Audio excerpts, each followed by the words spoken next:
this is my belief statement. Personally, I believe that our world is a vast, complex, and beautiful place. I think it is abundant with life and wonders that we can't hope to know all of. It is a mystery that we happen to exist in. Its nature perplexes the mind and provokes curiosity while welcoming exploration into its infinite depths.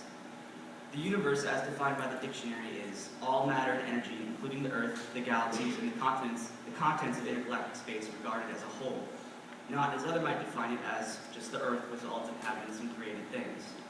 When you accept the scientific definition, you can start to understand what it really is. A combination of a trillion, that's 10 with 80 zeros, atoms that have come together and exploded and fused in the fires of dying stars and the materials that were made. Upon further examination, the place seems like a violent mosh pit of explosions, separated by dark, cold, and empty voids. However, when these natural super explosions that are formed by dying stars dissipate, what's left is truly fascinating. Innumerable amounts of particles that are left in a giant, colorful, sparkling nebula, contrasted by the dark space around it. These nebulae contain what will later become planets, stars, and in some cases, life.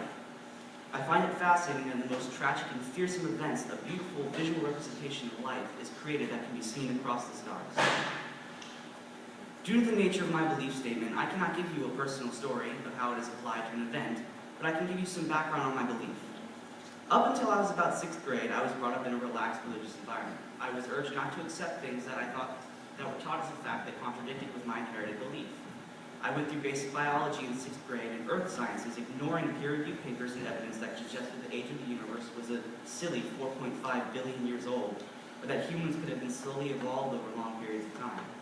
I had just assumed that it was stupid to think that monkeys could give birth to human children at one point.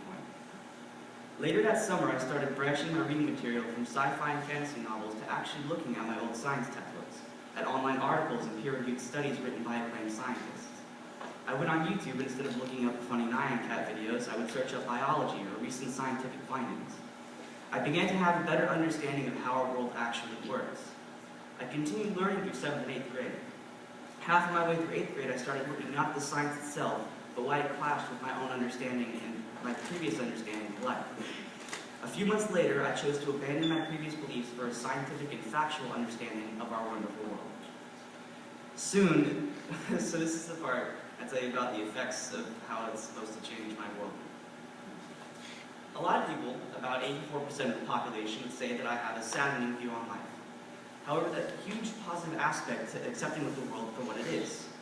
On that bright side is that the universe is a great and majestic place. It's full of wonder, beauty, and life, and that the grand scale of it all is so selfish to say that I'm important.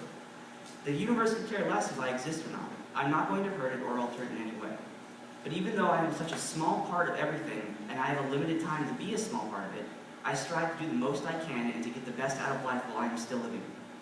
I want to spend my time here doing things I care about, to be around the people that care about me, and hopefully the eternal existence I am recorded with is that people remember me by being affected by my actions as they pass through their short existences, hoping to do the same.